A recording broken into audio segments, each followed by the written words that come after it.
मेरा नाम असद है और मेरी उम्र 22 साल है। मेरे भाई की शादी को कुछ ही दिन हुए थे कि वो अमेरिका चले गए क्योंकि वहाँ उनका कारोबार था। अब घर में सिर्फ अम्मी, अबू और भाभी रह गई थीं। मेरी भाभी जवान और खूबसूरत थीं। इन्हें देखकर मेरे दिल में अजीब सा एहसास जागता था। भाभी अक्सर कहती थीं कि उनके सर में बहुत दर्द रहता है।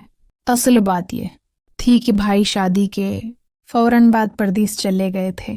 एक नई दुल्हन के लिए शौहर के बगैर वक्त गुजारना आसान नहीं होता और अम्मी की उम्र भी काफी हो चुकी थी। घर की जिम्मेदारियों के लिए एक और सहारा चाहिए था। इसी वजह से भाई ने शादी की थी। जाते वक्त भाई ने मुझ से कहा था कि भाभी का ख्याल रखना। भाई के पैसों से मैं अय्याशी करता रहता था और चाहता था कि भाभी मेरी कोई शिकायत न करें। एक रात तकरीबन 12 बजे भाभी ने मुझे आवाज दी और अपने कमरे में बुलाया। मैंने सोचा कि शायद कोई जरूरी काम होगा, लेकिन जैसे ही मेरी नजर भाभी पर पड़ी तो दिल की धड़कन तेज हो गई। मैंने नजरें फेर लीं और कहा, भाभी आपने बुलाया है। आमतौर पर भाभी दुपट्टा ओढ़ कर रहती थीं, लेकिन आज वो बगैर दुपट्टे के थीं। भाभी ने कहा, अंदर आ जाओ, मुझे तुमसे जरूरी बात करनी है। इस घर में तुम ही मेरा सहारा हो। शौहर तो परदेस में है, लेकिन तुम हर वक्त यहीं मौजूद रहते हो। बस इसीलिए तुम्हें बुलाया है ताकि इस मुश्किल वक्त में मेरा साथ दो। मैं उनकी बातों में उलझ गया।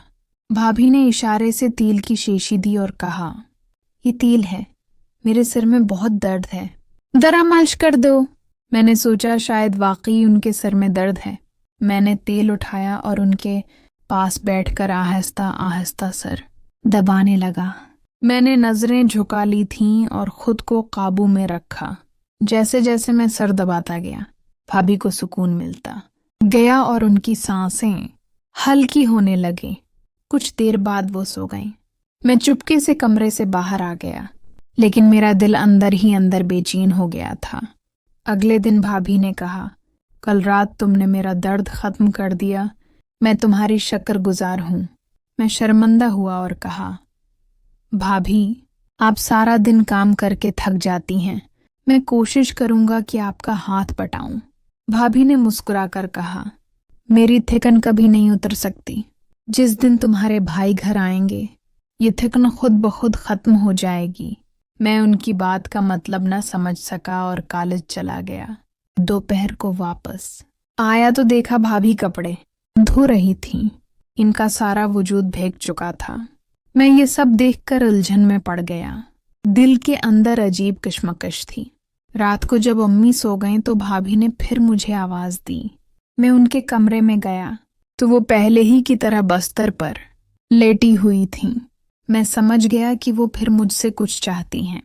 मैंने तेल उठाया, लेकिन इस बार उन्होंने मेरा हाथ पकड़ लिया और आहिस्ता से कहा, मेरे अंदर इतनी हिम्मत नहीं कि रोशनी मैं तुमसे बात कर सकूं, इसलिए अंधेरे में बुलाया है।